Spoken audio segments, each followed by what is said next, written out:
Acabei de ver que fui traída pela máquina. Ali ficou pequenininho, aqui está no alfabeto cirílico.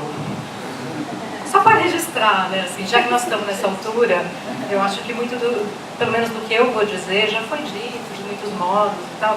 Então tem uma coisa de retomada, mas eu não queria, ainda mais que está gravando, eu não queria deixar de dizer que passou esse dia todo, nós estamos cansados, mas continuamos indignados. E todas as questões que fizeram da abertura dessa jornada também um ato político seguem reiteradas nesta mesa, na minha opinião. Porque olha que importante esse dia todo que a gente passou aqui junto. Como é que os caras estão fazendo um monte de ações para matar isso? Né? A gente tem que reagir mesmo, muito fortemente. Então eu só queria deixar isso gravado. E também queria agradecer rapidamente, mas fundamente, a oportunidade de estar de novo com esse grupo que permite que eu saia do planeta encerrado onde eu trabalho, na linguística, e possa interdisciplinar. Né? É muito confortante mesmo. Dito isso, proliferação de invenções em espaços circunscritos está entre aspas, tem a ver inclusive com o seminário que fizemos aqui, né, no Plural da Cultura. E essa é uma definição de cultura, eu acho que é uma definição, o Dessertor não propôs como uma definição, mas em algum momento, ao analisar uma série de circunstâncias de maio de 68, ele diz que então cultura, que é essa coisa difícil de definir, como é o caso de discurso, porque são palavras que são muito usadas de muitos modos, em muitas áreas, etc., ele vai dizer, tem a ver com essa fervilhança e movimento, mas também tem a ver com coerção, com injunção, e aí ele chega numa definição que me parece interessantíssima, que é isso, né? Talvez a gente possa chamar de cultura tudo aquilo que é proliferação de invenções em espaços circunscritos. Quem não conhece a obra, eu recomendo fortemente. Dito isso, eu queria fazer um comentário, pedindo licença aos colegas especialistas. Foi. É ótimo, né, que a máquina não funciona quando a gente está discutindo máquina. O que é uma abordagem discursiva? Então, eu vou ser um pouco ligeira, mas eu acho que a proposta da interdisciplinaridade pede um pouco isso. Tem a ver com pensar com todas as coisas que já apareceram aqui hoje, mas numa conjunção de duas coisas, basicamente. Bom, uma abordagem discursiva supõe que a gente está interessado em saber como é que os sentidos se produzem. Como é que as coisas fazem sentido, afinal? Né? E claro que há vertentes, diferenças e tal, mas em linha geral dá para dizer isso. E essa produção de sentidos está ligada a uma relação da língua com uma institucionalidade.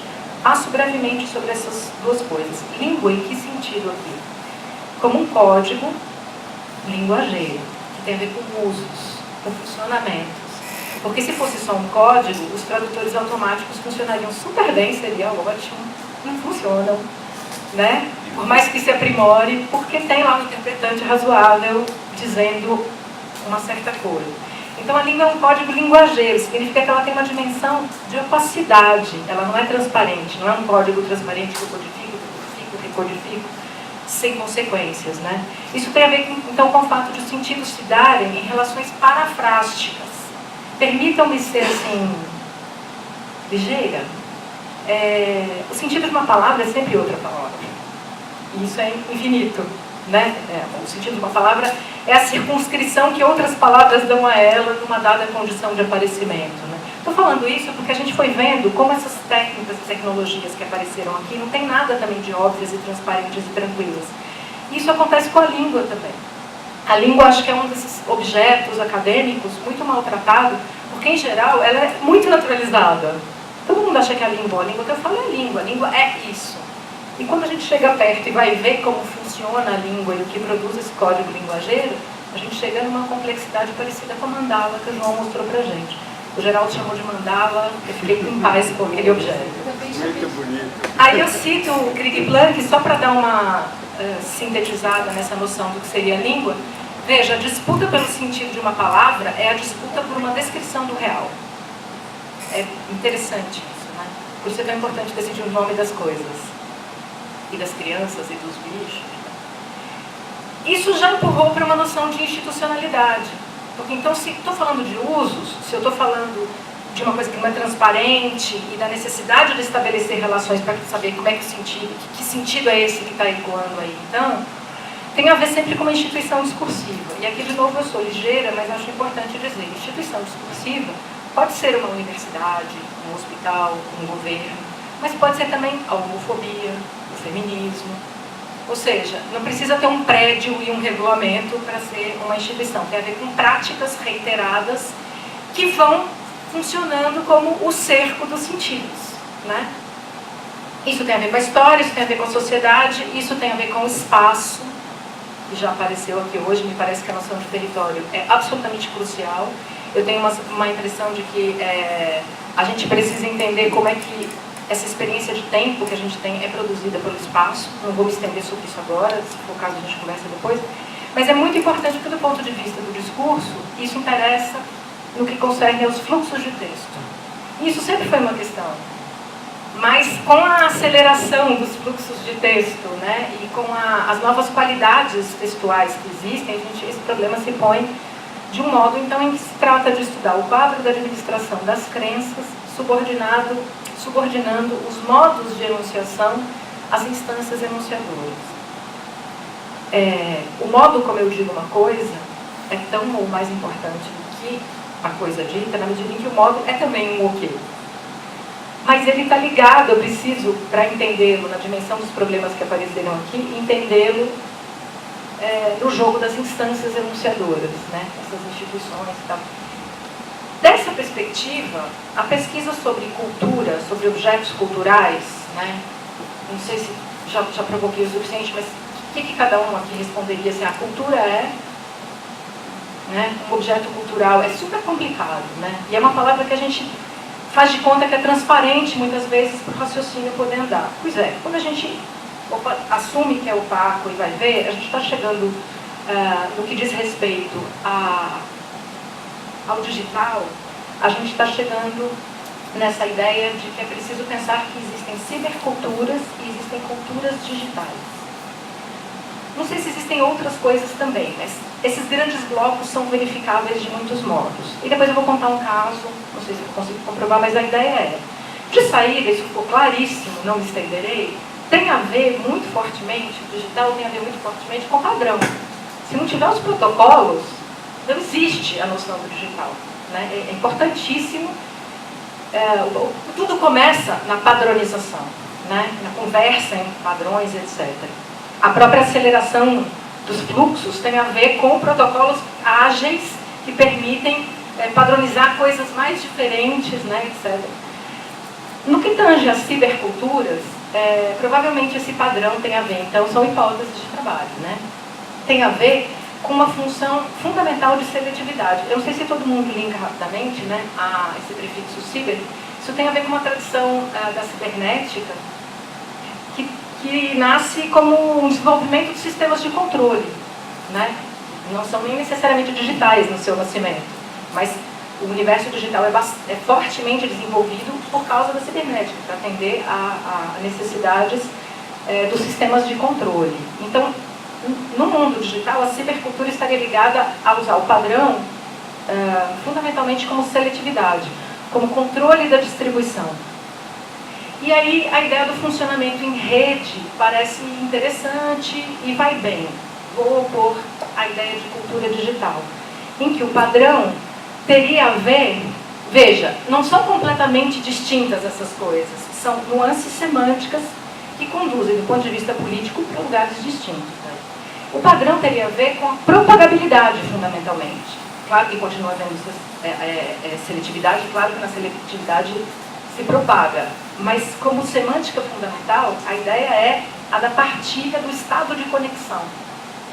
E aí uma metodologia que caiu em desuso, que eu acho que seria interessantíssimo retomar nas ciências humanas e sociais, pelo menos, essa ideia, mais do que rede, de galáxias, né? Porque uma galáxia é tão sistêmica quanto uma rede, mas ela contempla a ideia que o McLuhan começa com isso, e o McLuhan foi meio banido. E aí, junto com ele, coisas interessantes foram banidas também. Mas veja, a ideia de galáxia como método de reflexão sobre um sistema é muito interessante porque permite pensar corpos de tamanhos diferentes, com relações gravitacionais distintas, com uma dinâmica em que alguns deles desaparecem, se fundem, explodem, aparecem, né? E, enfim, me parece que isso tem mais a ver com as culturas digitais, que estariam mais baseadas no que se costuma, na historiografia da internet, chamar de cultura hacker, né, dos primeiros momentos. Então, isso é interessante porque isso já causa uma tensão no modo de apropriação das tecnologias, né, se você está numa direção da seletividade ou da propagabilidade. Aí quero contar um caso para vocês para tirar algumas conclusões, enfim, colocar alguns pontos. O caso é o seguinte. Está muito ruim, né, eu vi aí, mas eu vou lendo para vocês o que for de ler.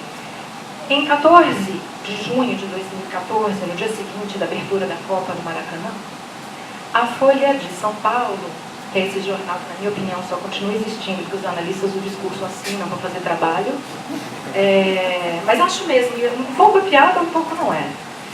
Enfim, a Folha de São Paulo publica uma pequena nota que eu não vou dizer para vocês. Eu tentei recuperar a folha, a página, porque isso é uma coisa que está me interessando no mundo da cultura. Isso não aparece assim, né? Não é um retrato feito por está numa página. As relações parafrásticas estão se estabelecendo. Mas essa página não é mais recuperável.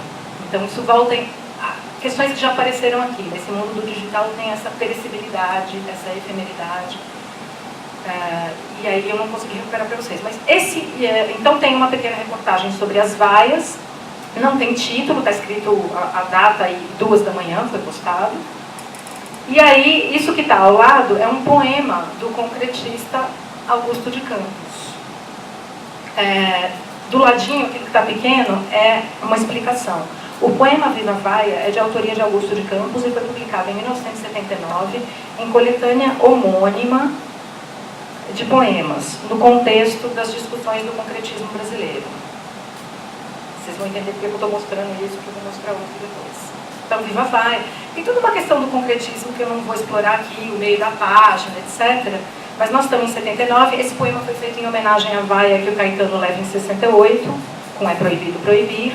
Então, é uma ode à vaia, né? E eu queria chamar a atenção para um aspecto importante do movimento concretista. Eu estou um pouco supondo que vocês tenham uma ideia do que seja, porque é um movimento crucial do meio do século XX. Todo o design, toda a teoria do design se vale muito, né, do que propuseram esses concretistas. E uma coisa crucial deles, no que dizia respeito especificamente à poesia, e está lá no manifesto, em relevo, é o fato de que o poema objeto, de que a poesia devia ser um objeto no mundo, e o poema objeto se desligava de sua autoria para ganhar o mundo em formas variadas de retomada. Isso é um fundamento do manifesto concretista. Vamos precisar dele daqui a pouco. Reserva. Aí eu vou mostrar para vocês. Isso de fato vai acontecendo. Isso aqui foi capa de disco já e aparece em outros lugares. Talvez vocês já até tenham visto isso e nem sabia que era o Viva Vaia do Augusto de Campos. Isso vai acontecendo por muito tempo no site do próprio poeta. Essa era bordado do portal. Agora ele está amarelo e azul, mas amarelo clarinho e azul clarinho. Não aquele amarelo e azul. Por exemplo, nos anos 80, retomado nos relógios, no movimento, né, arte no relógio na cidade de São Paulo. Recentemente, por causa desse episódio que eu estou narrando, né, do ano da Copa, uma grife chamada Ilumiô, não sei dizer muito, mas é uma coisa descolada, fez essa camiseta. E eu não vou ler para vocês, mas enfim, foi lançada com um apelo relativo à polêmica que eu quero mostrar para vocês. E aí a questão toda eu estou passando aqui, mas esqueci que você está lá. Estou com aquela sensação engraçada. Está sincronizado? Como é que é? Cognição distribuída. Aí, o Augusto de Campos ficou muito chateado e escreveu para a Folha e foi publicado nessa página. Eu queria que vocês vissem a página, né, e na verdade ele está na segunda página, com um título dado pelo jornal, porque o jornal habitualmente titula as cartas do painel. Então está no painel do leitor, só no digital, que só abre para assinantes. Quer dizer, o cara tem que ser assinante e tem que querer ler o painel do leitor. E tem que achar lá na segunda página, nisso que se chama Xingamentos a Dilma, a carta do Augusto de Campos chateado com o uso do poema. Bom, o que aconteceu... eu perdi, não. Quero ler para vocês a carta dele, que aí eu não leio a mensagem, vocês vão entender. O que aconteceu... Não precisa, por enquanto, segredo.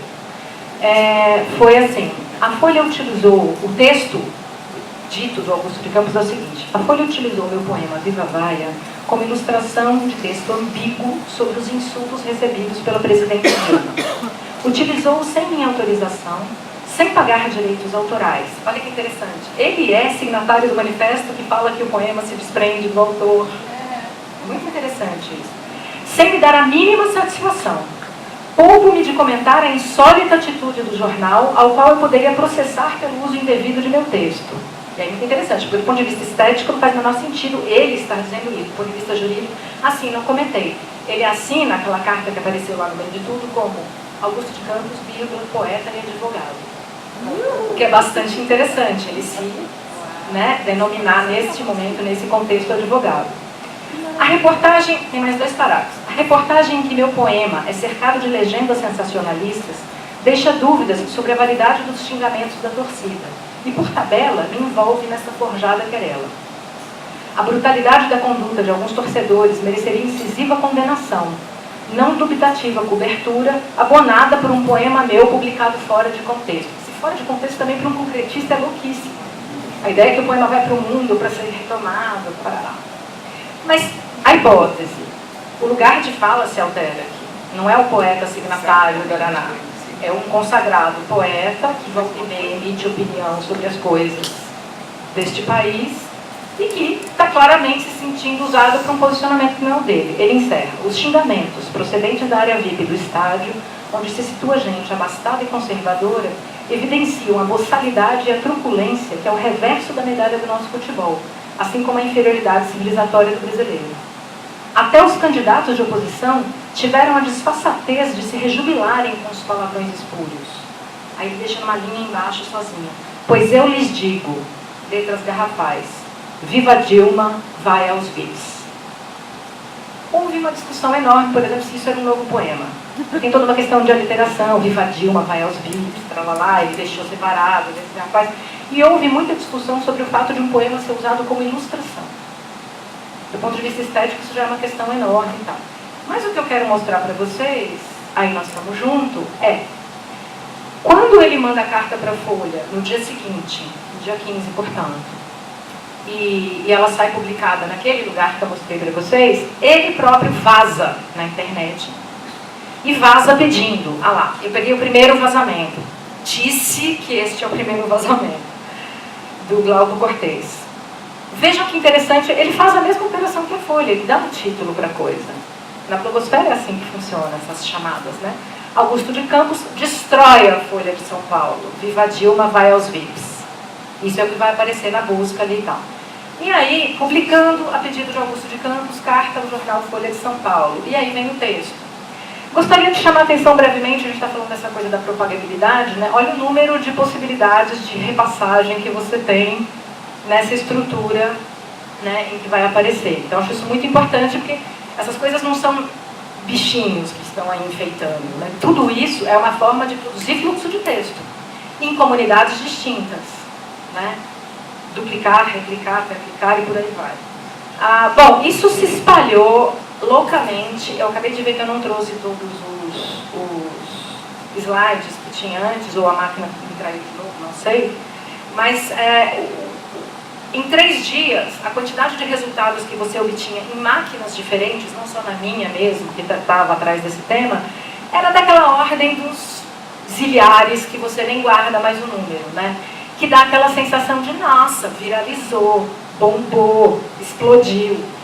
E aí eu vou fazer só uma observação, e foi explodindo, e é isso que eu tenho para mostrar para vocês, numa direção semântica, porque olha só como aparecia. Augusto de Campos, a Folha, que não publicou. Augusto de Campos critica o uso de poema. Viva Dilma, vai aos VIPs, diz poeta Augusto de Campos. É muito interessante como a mesma coisa não é mais a mesma coisa. Os modos como ela vai sendo retomada vão construindo novos sentidos que se coadunam e produzem um certo rumor público. E aí o que eu não tenho para mostrar para vocês é a semântica que começa a predominar com o passar dos dias é a do ele destrói, ele acaba com, botou no bolso, e aí palavrões, e essa é a semântica que se intensifica no correr dos dias. E aí a Folha republica a carta 3 dias depois, 3 dias depois, gente, olha só, isso em 3 dias, né? Republica a carta em destaque, no painel do leitor de novo, mas tanto no impresso quanto no digital, na parte aberta do digital, que é um destaque, vou mostrar para vocês a carinha, tá vendo? Claro que está competindo ainda com uma quantidade de coisas que inclusive aqui está estático também, vocês sabem que várias dessas pulam, se oferecem, tem pop-ups, tem de tudo aí. Mas essa carta que eu li para vocês é republicada com esse título: Augusto de Campos critica o uso de poema em reportagens sobre o isso agora. E essa é uma questão muito cara para análise do discurso, porque assim, eu estou falando do mesmo texto ainda? Mesmo, o mesmíssimo. Olha a quantidade de sentidos que se vão acumulando nesse circular, né, nesse modo de circular. E aí é muito interessante, porque a mim interessa um modo como isso se espraia nisso que a gente fica chamando de a internet, que na verdade não existe, é uma ilusão nossa, né? Uma quantidade de jardinzinhos que a gente descobre e vai ver como são, né? Mas fora da internet também. Na internet eu queria fazer uma observação. Isso aqui é um screenshot do Scooby, que eu acho que é a maior plataforma de leitores, né? De comunidade de leitores que comentam, não sei se alguém participa.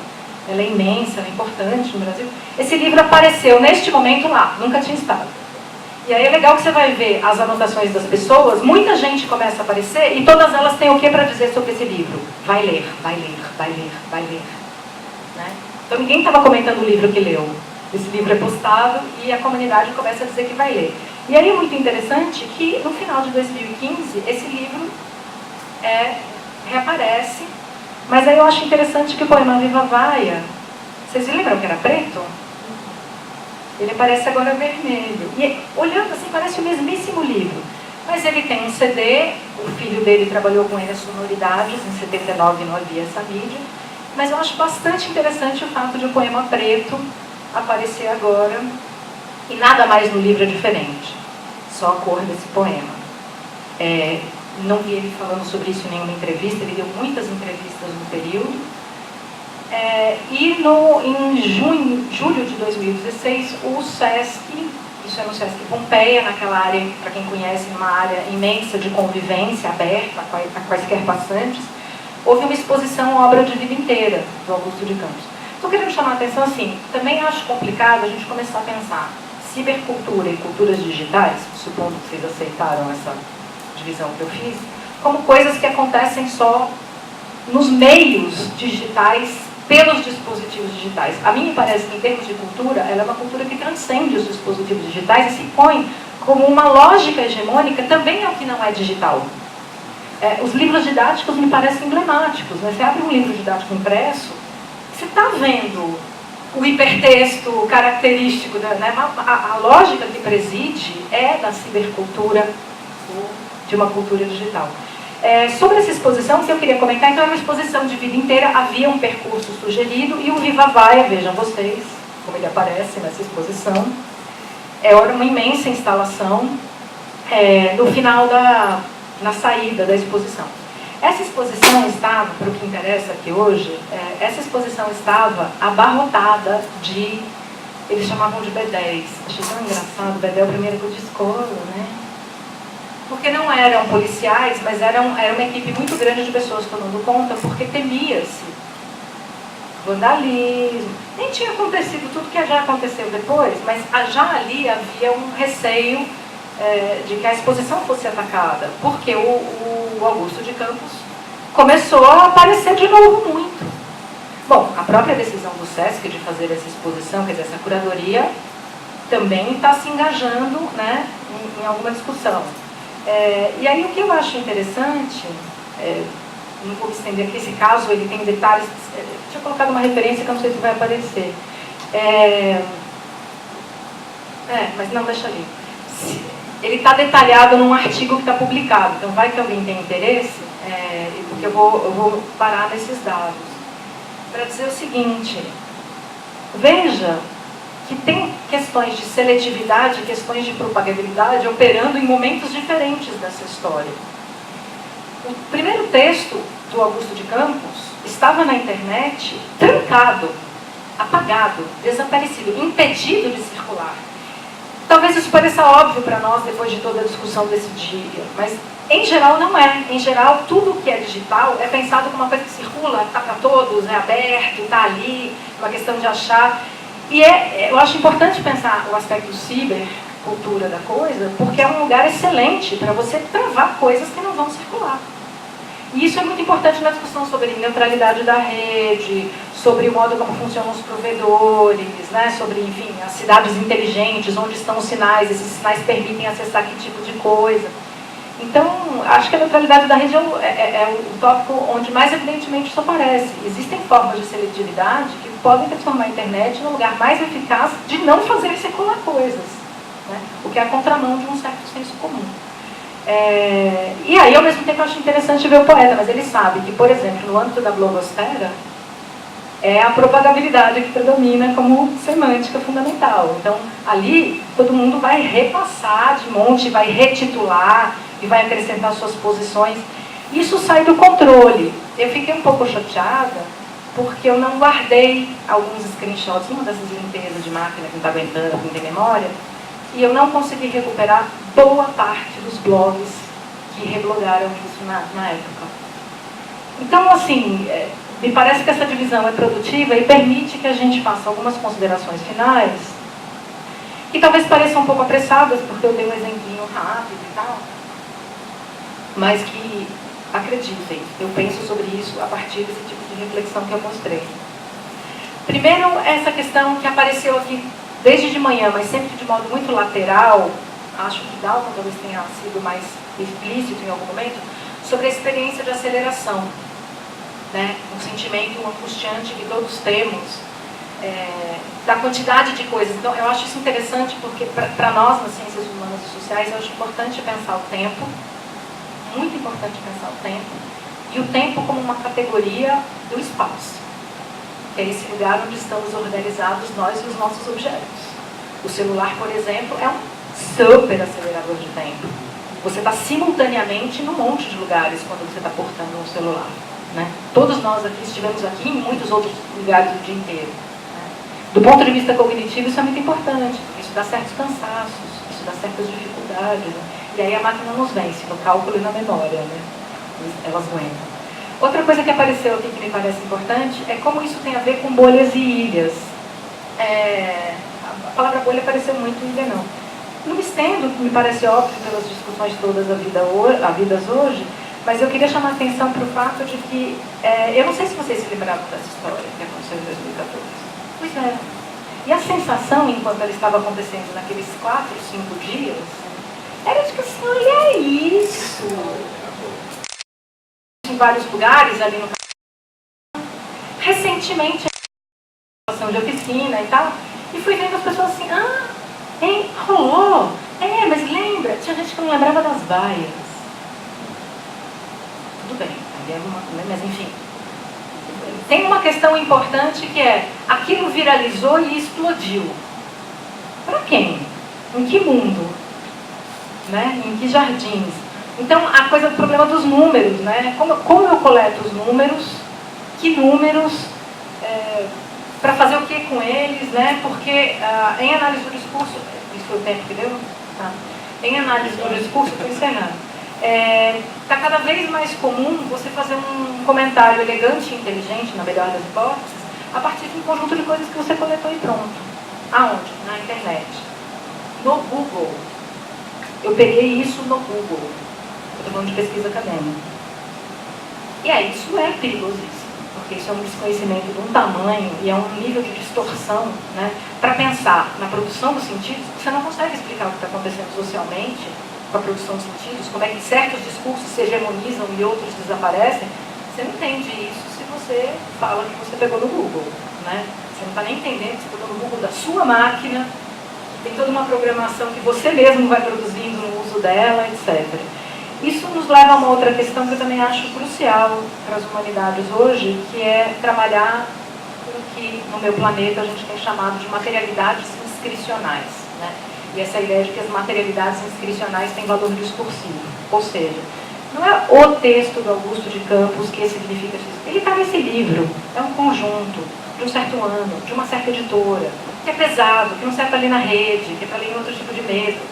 Quando você começa a olhar para os objetos como, primeiro, como elementos altamente subjetivantes, né? A nossa relação com os objetos nos subjetiva. Desculpa, vou ter que dar o exemplo do celular de novo.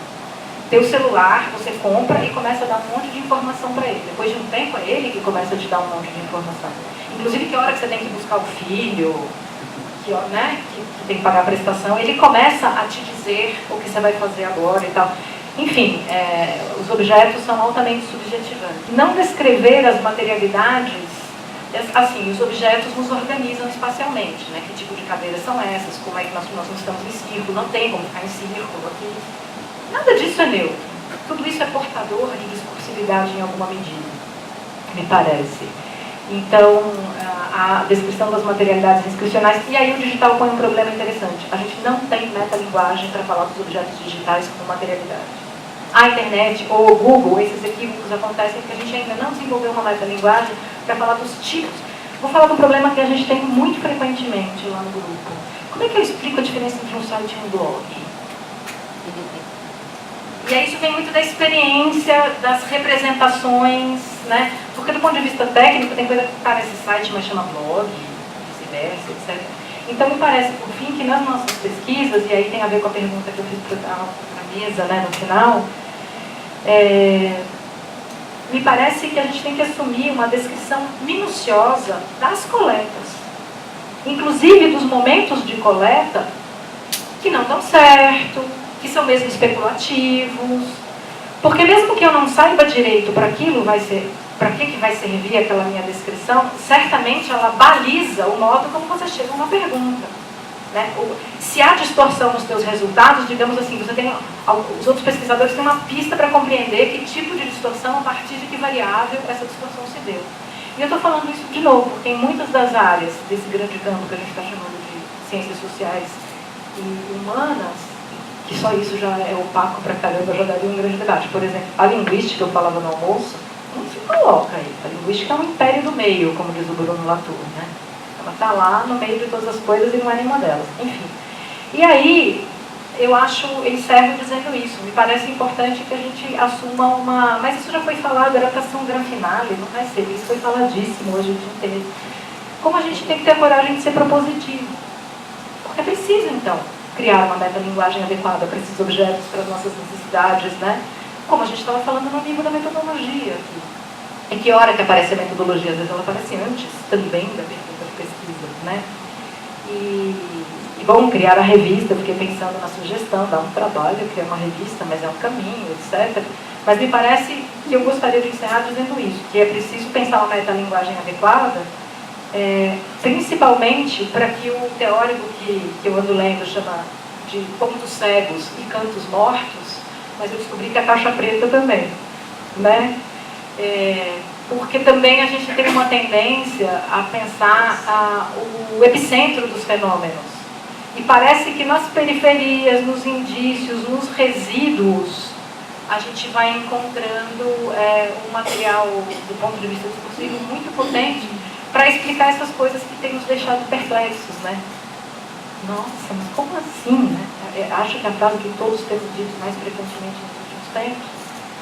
Então, me parecem questões fundamentais para a pesquisa essas aí, a partir dessa ideia de que dá para pensar uma semântica da cibercultura e uma semântica das culturas digitais. Conversamos mais depois. Obrigada.